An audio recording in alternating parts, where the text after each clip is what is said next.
اعوذ باللہ من الشیطان الرجیم بسم اللہ الرحمن الرحیم اللہم صلی علی سیدنا و مولانا محمد وعلی آلہ واصحابہ وبارک وسلم۔ الحمدللہ آج ہم نے 26ویں روزے کی نماز تراویح ادا کی ہے۔ آج کی نماز تراویح میں جو ہے 26 رکوع جو ہے پڑھے گئے ہیں قرآن مجید کے۔ 26 رکوع 29 پارے کی سورۃ القیامہ سے لے کر جو سورۃ 30 پارے کی سورۃ جو ہے نشر تک جو ہے یہ پڑھے گئے ہیں۔ اس کا مختصر مفہوم اور جائزہ بیان کرتے ہیں کہ 29 پارے میں سورۃ القیامہ میں یہ سورہ مبارکہ اس میں قیامت کے مناظر کا بیان ہے۔ اس کا پہلا رکوع ہے جس میں انکار آخرت کی زوردار نفی کی گئی ہے۔ پہلے رکوع میں ان تمام تصورات کی زوردار نفی کی گئی ہے جو آخرت کے حوالے سے شکوک و شبہات پیدا کرتے ہیں۔ آگاہ کیا گیا کہ قیامت ایسی یقینی شے ہے کہ اللہ اس کی قسم کھا رہا ہے۔ ضمیر کا ہر نیکی پر انسان کو مسرت دینا اور ہر بدی پر پشیمان کرنا ثابت کر رہا ہے کہ نیکی کا اچھا اور بدی کا برا نتیجہ نکل کر رہے گا۔ دراصل انسان نہیں چاہتا کہ گناہوں کی جو لذت وہ لے رہا ہے اسے چھوڑ دے، اسی لیے گناہوں کے بعد اس کی یقینی خبر کو جھٹلا رہا ہے۔ پھر اس رکوع میں نبی کریم صلی اللہ علیہ وسلم کی قرآن کریم سے والہانہ محبت کا ذکر ہے۔ آپ صلی اللہ علیہ وسلم نزول قرآن کے وقت نازل ہونے والی آیات کو حفظ کرنے کے لیے تیزی سے اپنی زبان مبارک سے دہراتے۔ اللہ نے آپ صلی اللہ علیہ وسلم کو بشارت دی کہ اس قرآن کریم کو آپ صلی اللہ علیہ وسلم کے سینے میں محفوظ کرنا اور پھر آپ صلی اللہ علیہ وسلم کے ذریعے اس کے مضامین کی وضاحت کرا دینا یہ ہماری ذمہ داری ہے۔ آپ صلی اللہ علیہ وسلم تو کار خیر کے لیے جلدی کریں، جبکہ انسانوں کی اکثریت دنیا کی بھکتی اور گھٹیا نعمتوں کے لیے جلدی کرتی ہے اور آخرت کے دن کو بھول جاتی ہے۔ اس دن مجرموں کے چہرے بگڑے ہوئے ہوں گے، نیک لوگوں کے چہرے تر و تازہ ہوں گے، وہ اپنے رب کے دیدار سے فیض یاب ہوں گے۔ رکوع کے آخر میں جو ہے اس میں موت کا ذکر ہے۔ جب وہ آ جاتی ہے تو اسے کوئی نہیں ٹال سکتا۔ موت کی سختی کے باعث جو پنڈلی ہے، پنڈلی سے لپٹ جاتی ہے اور انسان جو پھر آخرت میں اپنے خالق حقیقی سے جا ملتا ہے۔ اس کا دوسرا رکوع ہے جس میں انسان سے حساب کتاب نہ ہوگا۔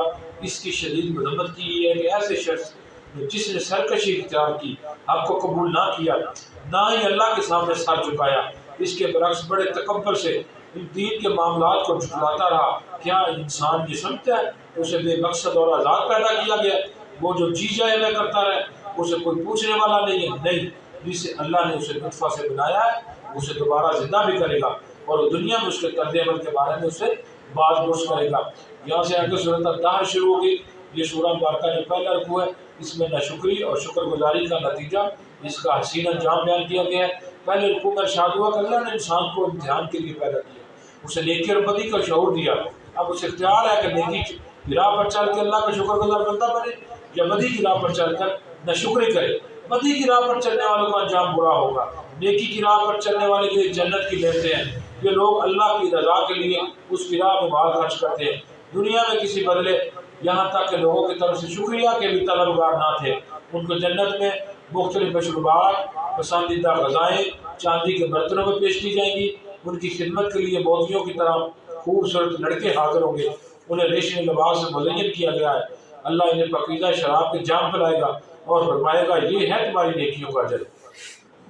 اس کا دوسرا رکوع ہے سورہ مبارکہ کا جس میں فرمایا گیا کہ نیکی کی توفیق اللہ ہی کی طرف سے ملتی ہے۔ دوسرے رکوع میں فرمایا کہ کافر دنیا کی بختی اور کام تر لذتوں کو ترجیح دے رہے ہیں، آخرت کے مشکل دن سے غافل ہے۔ دانش مندی، عقل مندی یہ ہے کہ نیکیوں کے ذریعے یہ اس دن کی تیاری کرے، نیکیوں کے لیے اللہ سے توفیق مانگی جائے، کیونکہ اللہ کی توفیق کے بغیر انسان نیکی کی راہ پر نہیں چل سکتا۔ اس لیے نبی کریم صلی اللہ علیہ وسلم نے فرض نماز کے بعد یہ اللہ سے دعا کرنے کے لیے یہ دعا ہمیں سکھائی ہے کہ اللہ میری مدد فرما اپنے ذکر، اپنے شکر اور اپنی اچھی عبادت کے ذریعے۔ آگے سورۃ المرسلات ہے، یہ سورہ مبارکہ جس میں بھی ذکر آخرت کا بڑا جلالی اسلوب آیا ہے۔ آخرت کو چھڑانے والوں کو اس میں بتایا کہ وہ غور کریں۔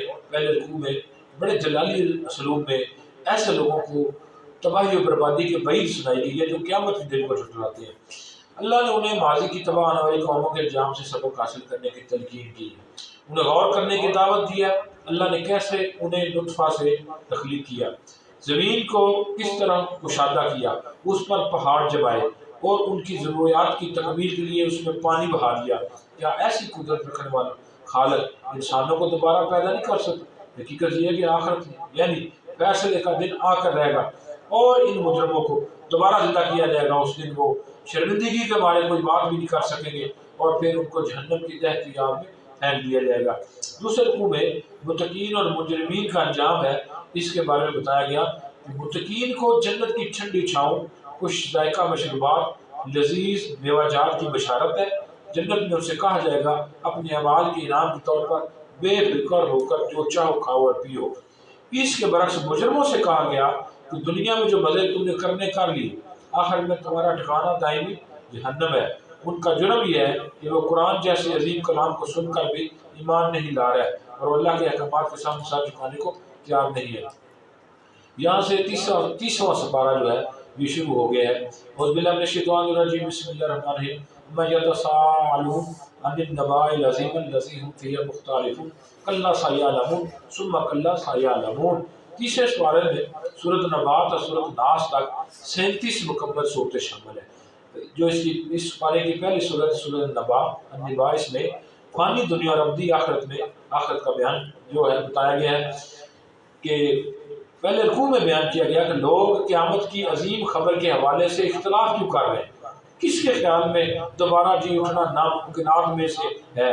کوئی کہتا ہے کہ ہمارے محبوب سفارش کر کے ہمیں بخشوا لیں گے، کسی کا دعویٰ کہ ہمیں دنیا میں مال و دولت سے نوازا گیا ہے اور قیامت میں بھی ہمیں یہی نام ملیں گے۔ جواب دیا گیا کہ اصل معاملہ کیا ہوگا آن قریب انہیں معلوم ہو جائے گا۔ اس کے بعد پہلے رکوع میں کئی نعمتوں کا بھی ذکر کیا گیا۔ اللہ نے آسمان، سورج، چاند، زمین، پہاڑ، رات، دن، یہ نیند، یہ بارشیں، یہ باغات، یہ کھیتیاں، غرض انسان کے فائدے کے لیے کئی نعمتیں بنائی ہیں۔ البتہ یہ سب کی سب نعمتیں کیا ہیں؟ فانی ہیں۔ فیصلہ کا دن اپنا طے شدہ وقت پر آئے گا، اس روز سرکشوں کے لیے سوائے عذاب کے کسی اور چیز کا اضافہ بھی نہیں کیا جائے گا۔ اس کا دوسرا رکوع ہے جس میں قیامت کے میدان حشر کا منظر پیش کیا گیا ہے۔ بشارت دی گئی کہ روز قیامت متقیوں کو ان کی نیکیوں کے حساب سے پورا انعام مل جائے گا۔ اس کے بعد ارشاد ہوا کہ میدان محشر میں تمام انسان اور فرشتے صف باندھے اللہ کے سامنے عاجزی کے ساتھ کھڑے ہوں گے۔ کسی کو اللہ کے سامنے جو ہے وہ بات کرنے کی ہمت نہ ہوگی، جو بھی بولے گا اللہ کے حکم سے بولے گا اور اللہ کے سامنے کسی کی بےجا سفارش نہیں کرے گا۔ بد نصیب کافر نامہ اعمال میں اپنے تمام سے اعمال دیکھے گا اور حسرت سے کہے گا کہ کاش میں انسان نہیں مٹی ہوتا، اس برے انجام سے دو چار نہ ہوتا۔ اس سے آگے سورۃ النازعات ہے۔ یہ سورہ مبارکہ جو قیامت کا جو ہے بیان ہے، اس میں قیامت کے اور موت کے منظر کے بارے میں بتایا گیا، خبردار کیا گیا کہ موت کے وقت دنیا دار آدمی کی جان بڑی مشکل سے نکلتی ہے۔ فرشتوں کو اس کے وجود میں ڈوب کر بڑی قوت سے کھینچ کر اس کی جان کو نکالنا پڑتا ہے۔ اس کے برعکس نیک انسان کی جان فرشتے بڑی آسانی سے لہجے بند کھول کر نکال لیتے ہیں۔ کفار قیامت کو جھٹلا رہے ہیں۔ اللہ کے اس روز زمین شدت سے لرزے گی، دل دھڑکتے ہوں گے، نگاہیں خوف کے مارے جھکی ہوں گی۔ جب سور میں پھونکا جائے گا تو ایسا محسوس ہوگا جیسے ایک زوردار جھڑکی کی آواز ہے۔ تمام جنوں اس حشر کے کھلے میدان میں جو ہے وہ جمع ہو جائیں گے۔ اس کے دوسرے رکوع میں قیامت، روز قیامت کیا ہوگا اس کے بارے میں آگاہ کیا گیا ہے۔ روز قیامت جب سور میں پھونک ماری جائے گی تو بہت بڑی تباہی آئے گی۔ اس روز ہر انسان یاد کرے گا کہ اس نے دنیا کی زندگی میں کیا کیا عمل کیا۔ جس بد نصیب نے سرکشی کی اور دنیا کی زندگی کو ترجیح دی اس کا ٹھکانہ جہنم۔ اس کے برعکس جو رب کے سامنے جواب دہی کے احساس سے ہر وقت ڈرتے رہے اور خود کو نفس کی خواہشات سے بچانے کی کوشش میں لگے رہے، ان کا ٹھکانہ جنت۔ اللہ ہم سب کو آخر کو ترجیح دینے کی توفیق عطا فرمائے۔ جہاں سے سورۃ عبس شروع ہوگی، اس سورہ مبارکہ میں اللہ کے احسانات اور انسانوں کی ناشکری کا بیان ہے۔ اس سورہ مبارکہ میں ایک بڑا اہم واقعہ بیان ہوا۔ ایک بار نبی کریم صلی اللہ علیہ وسلم سرداران قریش کو دعوت دے رہے تھے۔ اس دوران ایک صحابی حضرت عبداللہ بن ام مکتوم رضی اللہ تعالیٰ عنہ آ گئے۔ وہ نبینا تھے، وہ دیکھ نہیں سکتے تھے۔ آپ صلی اللہ علیہ وسلم کن لوگوں سے محبوب گفتگو ہیں، انہوں نے آپ صلی اللہ علیہ وسلم کو اپنی طرف متوجہ کیا اور آپ صلی اللہ علیہ وسلم کو اندیشہ محسوس ہوا کہ اب سردار میری بات نہیں سنیں گے، کیونکہ وہ اپنی محفل میں کسی مفلس صحابی کی آمد کو پسند نہیں کرتے۔ اس اندیشہ کی وجہ سے آپ کو حضرت عبداللہ بن ابن مکتوم کی آمد ناگوار محسوس ہوئی۔ اللہ نے آپ صلی اللہ علیہ وسلم کو متوجہ فرمایا کہ یہ ناگواری درست نہیں، آپ صلی اللہ علیہ وسلم کیوں ان سرداروں کو دعوت دینے میں ایسی ترجیح دے رہے ہیں جس سے اپنے ایک مخلص ساتھی کی تہذیب جو ہے تربیت اور تجزیہ کی خواہش پوری نہیں ہو رہی۔ معاشرے کے جو بااثر طبقات کو دعوت میں اولین اہمیت دینا مفید ہے، اگر وہ اصلاح قبول کر لیں تو نظام کی تبدیلی آسان ہو جاتی ہے، عوام بھی ان کی پیروی میں اصلاح قبول کر لیتے ہیں۔ لیکن اعتدال کا تقاضا ہے کہ اس سے اپنے ساتھیوں کی تربیت کا معاملہ ہرگز متاثر نہ ہو۔ مزید یہ کہ دعوت دیتے ہوئے قرآن حکیم کی عظمت اور وقار کو ہمیشہ ملحوظ رکھا جائے۔ یہ کتاب حقائق کی یاد دہانی کرا رہی ہے، اب جو چاہے اسے یاد دہانی سے فائدہ اٹھائے اور سعادت حاصل کرے، اور جو چاہے اس یاد دہانی سے رخ پھیر کر ذلت اور رسوائی کا رستہ اختیار کرے۔ انسان کو سوچنا چاہیے کہ اللہ نے اسے کس شے سے بنایا۔ ایک پانی کے نطفہ سے پیدا کیا، اللہ نے نہ صرف اسے بنایا بلکہ اس کے لیے ضروریات زندگی کا حصول، خطرات سے تحفظ کا سامان بھی پیدا کیا۔ افسوس ہے کہ انسان جو ہے یہ ناشکرا ہے، اللہ کے احکامات پر عمل کرنے کو تیار نہیں ہے۔ روز قیامت جب صبح میں پھونکا جائے گا تو ایسی شدت والی آواز پیدا ہوگی جو کانوں کے پردے پھاڑ دے گی۔ اس روز مجرم انسان اپنے بھائی، والد، والدہ، بیوی اور بیٹے سے بھی دور بھاگے گی، اسے صرف اپنے آپ کو بچانے کی فکر ہوگی۔ اس روز نیک لوگوں کے جو چہرے ہوں گے وہ روشن ہوں گے، اس کے برعکس کافر اور اللہ کے نافرمانوں کے چہرے جو ہیں غبار آلود ہوں گے، ان پر ذلت اور رسوائی چھا رہی ہوگی۔ اللہ ہمیں ایسی رسوائی اور ذلت سے محفوظ فرمائے۔ یہاں سے سورۃ التکویر شروع ہوگی۔ یہ سورہ مبارکہ میں جو ہے کار سالت کے ذریعے عمل سے گریز کا بیان کیا گیا ہے کہ روز قیامت سورج کی بساط لپیٹ دی جائے گی، ستارے مار پڑ جائیں گے، پہاڑ جو ہیں وہ چلائے جائیں گے، سمندر کھولتے ہوئے پانی کی طرح ابھر رہے ہوں گے، زندہ دفن کی گئی بچی سے دریافت کیا جائے گا کہ تجھے کس جرم کی سزا دی گئی تھی، جہنم کی آگ کو دہکایا جائے گا، جنت کو راستہ کر کے قریب لے آیا جائے گا۔ اس روز ہر انسان دیکھ لے گا کہ وہ کیا اعمال اللہ کے سامنے پیش کرنے کے لیے لایا۔ مزید ارشاد ہوا کہ قرآن کریم اللہ کا کلام ہے جسے اللہ نے مقرر فرشتے حضرت جبرائیل علیہ السلام نے نبی اکرم صلی اللہ علیہ وسلم کی قلب مبارک پر نازل کیا۔ حضرت جبرائیل رسول ملک ہیں اور نبی کریم صلی اللہ علیہ وسلم رسول بشر ہے۔ نبی اکرم صلی اللہ علیہ وسلم ہرگز مجنون نہیں، بلکہ انہوں نے اپنی آنکھوں سے رسول ملک کو یعنی جبرائیل کو ملکوتی صورت میں واضح افق پر دیکھا ہے۔ انہیں مجنون کہہ کر ان کی رسالت کا انکار کرنے والے دراصل اللہ کے احکامات پر عمل کرنے سے بھاگتے ہیں، اپنی اس روش کا جواز فراہم کرنے کے لیے کہتے ہیں کہ قرآن اللہ کا نہیں، معاذ اللہ کسی شیطان یا جن کا القاء کیا ہوا ہے کلام ہے۔ قرآن تو ایک یاد دہانی ہے، دور اندیش تو وہ ہے جو اس یاد دہانی سے نصیحت حاصل کر کے سیدھے رستے کو اختیار کرے۔ خود اس سے آگے صورت الانفطار ہے۔ اس سورہ مبارکہ میں جو ہے یہ گاہ کر رہی ہے سورہ مبارکہ ہمیں کہ روز قیامت آسمان پھٹ جائے گا، ستارے بکھر جائیں گے، سمندر اپنی حدود سے نکل کر جو ہے وہ بہنا شروع کر دیں گے، قبروں کو قرید کر ان میں مدفون انسانوں کو نکالا جائے گا۔ ہر انسان جان لے گا کہ اس نے دنیا میں کس چیز کو اپنے اوپر ترجیح دی، کس چیز کو اس نے پس پشت ڈالا۔ یہ تصور بظاہر خوشگوار لیکن دراصل پرفریب ہے۔ اللہ رب کریم ہے اور کسی بھی انسان کو جہنم میں نہیں ڈالے گا۔ بظاہر اس تصور میں اللہ کی تعریف لیکن در حقیقت شریعت کی اہمیت اور جزا و سزا کا انکار ہے۔ کوئی اللہ کی عطا کردہ شریعت پر عمل کرے یا نہ کرے، اللہ سب ہی کو جنت میں داخل فرما دے گا۔ اگر یہ تصور درست ہوتا تو ہر انسان کے ساتھ اعمال درج کرنے والے دو فرشتے کرامن کاتبین مامور نہ کرتا، نیکیوں اور برائیوں کا اندراج تو پھر بے مقصد ہو جاتا۔ نہیں، اس اندراج کا نتیجہ روز قیامت ظاہر ہوگا۔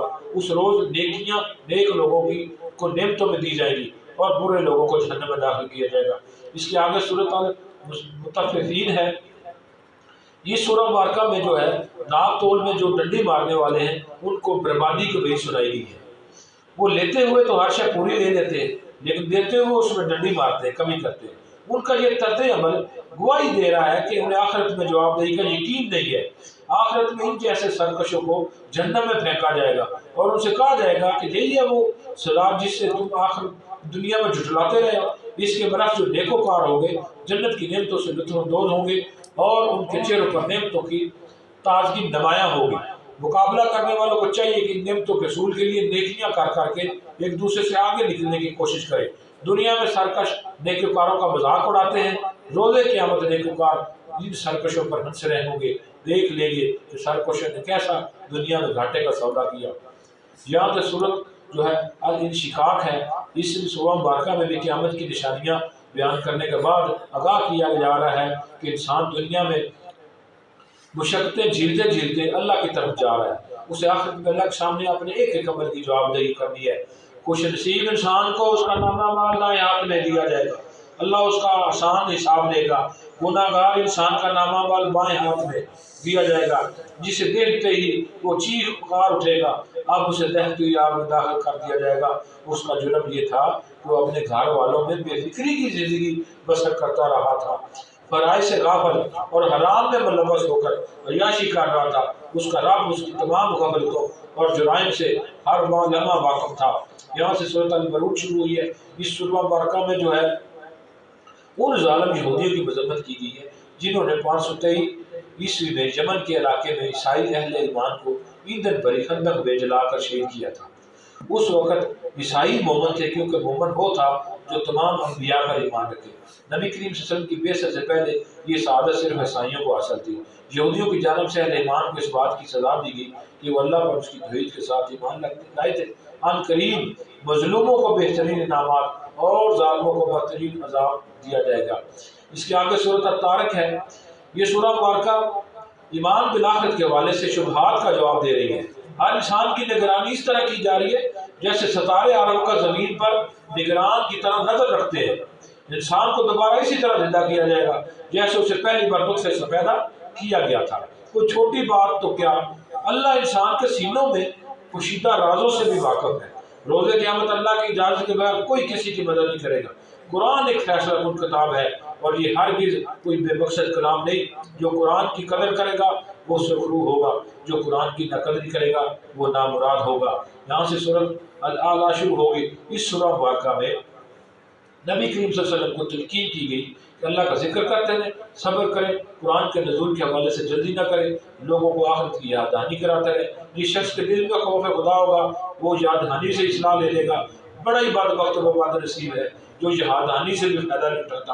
ایسے لوگ ایک بڑی آگ کے اندر بنیں گے جس میں نہ مر سکیں گے نہ وہ زندوں میں شمار ہوں گے۔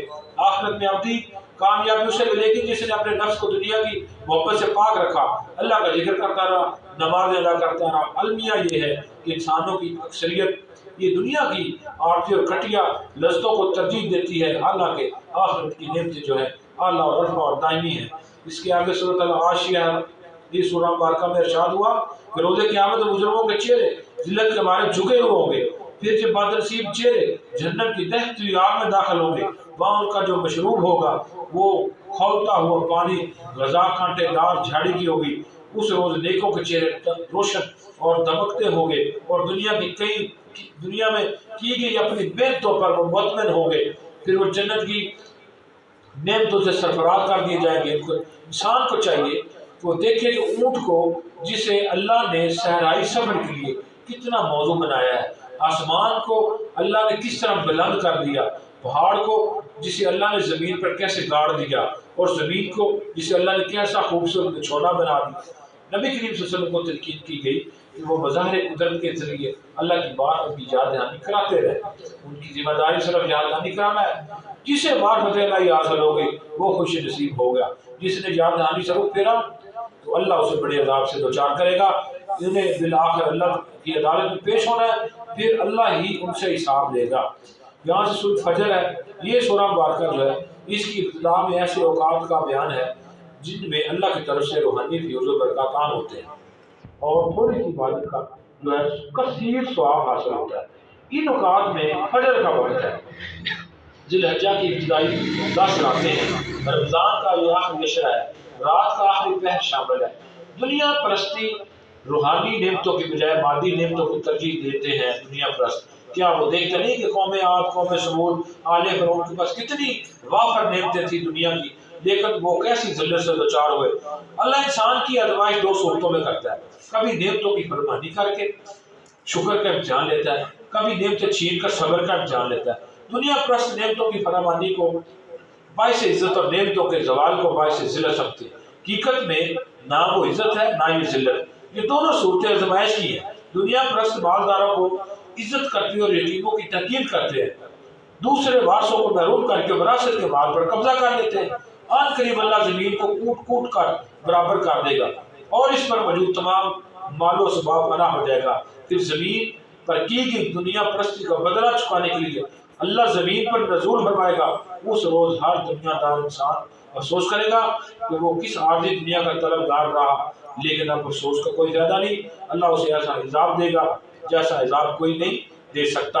البتہ وہ خدا پرست انسان جس کا مطلوب و مقصود دنیا نہیں اللہ کی رضا کا حصول تھا، اپنی اس ترجیحات پر وہ مطمئن ہوگا۔ اللہ اسے بشارت دے گا تمہارا مقصد حاصل ہوا، میں تم سے راضی ہوں، اب تمہیں وہ نعمتیں دوں گا جو تم جس سے تم خوش ہو گئے۔ آؤ میرے مقرب بندوں میں شامل ہو جاؤ اور میری نعمتوں بھری جنت سے خوب فیض حاصل کرو۔ یہاں سورۃ بلد شروع ہو گئی۔ اس سورہ مبارکہ میں ایسے کردار کی وضاحت کی گئی ہے جو بڑے تکبر سے دعویٰ کرتا ہے کہ میں نے ڈھیروں مال صدقہ کیا ہے۔ کیا اللہ اسے دیکھ نہیں رہا؟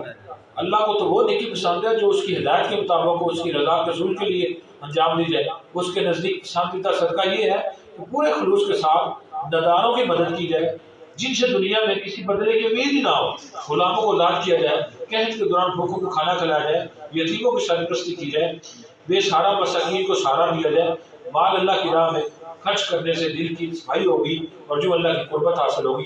ایسے لوگ اگر دوسروں کو بھی صبر و استقامت کے ساتھ انسانی ہمدردی کی ترغیب دیں گے تو انہیں اس پر بھی بہترین بدلہ عطا کیا جائے گا۔ البتہ جو بد نصیب قرآن کی واضح رہنمائی کے خلاف روش اختیار کرتا ہے اسے جہنم کا عذاب کا مزہ چکھنا ہے۔ یہاں سے سورۃ الشمس ہے، یہ سورہ مبارکہ ہے، اس میں بتایا گیا کہ کون کامیاب کون ناکام ہے۔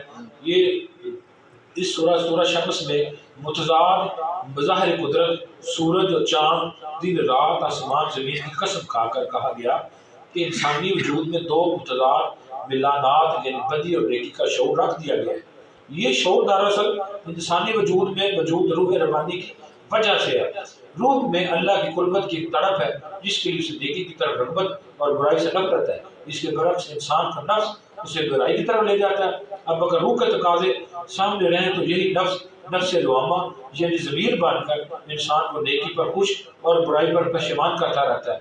رفتہ رفتہ انسان کے نفس کا تزکیہ ہوتا ہے اور وہ نفس مطمئنہ بن جاتا ہے۔ اس حالت کو حاصل کرنے والے کامیاب ہیں۔ اس کے برعکس جو بد نصیب نفس کی خواہش کو روح کے تقاضوں پر ترجیح دیتے ہیں اور روح کو خاکی وجود میں دفن کر دیتے ہیں، وہ لوگ ناکام ہو جاتے ہیں۔ انسانی وجود میں جس طرح ضمیر انسان کی اصلاح کرتا ہے، اس طرح کسی قوم کا ضمیر ایسا نیک انسان ہوتا ہے جو لوگوں کو نیکی کرنے بدی سے بچنے کی تلقین کرتا ہے۔ قوم ثمود کے لیے ضمیر کا کردار حضرت صالح نے انجام دیا۔ بدبخت قوم نے ان کو جھٹلایا اور بربادی کا سامنا کیا۔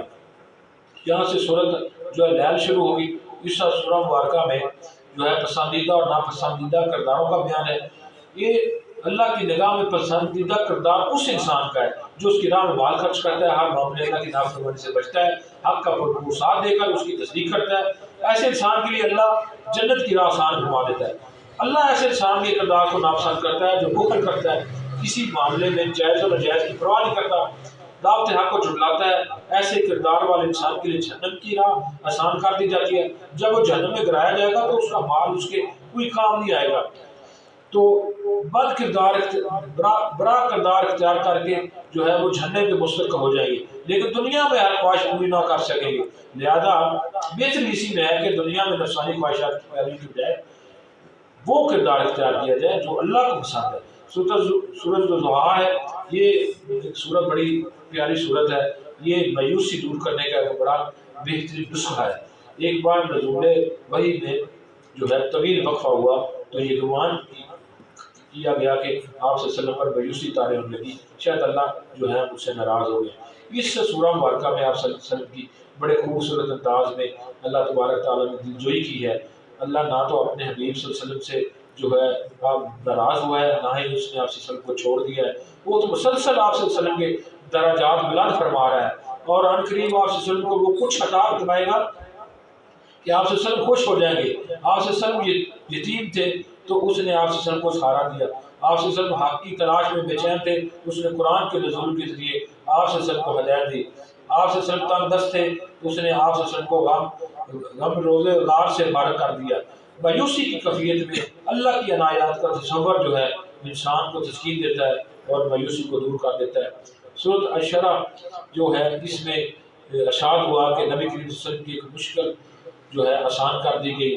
آپ سے سب غارِ حرا کی تنہائیوں میں اللہ سے لو لگانے کا جو سرور حاصل کر رہے تھے، ایسے میں اللہ نے آپ سے حکم دیا کہ جائیے اور لوگوں کو آخرت کی جواب دے کے حوالے سے خبردار کیجیے اور اپنے رب کی بڑائی قائم کیجیے۔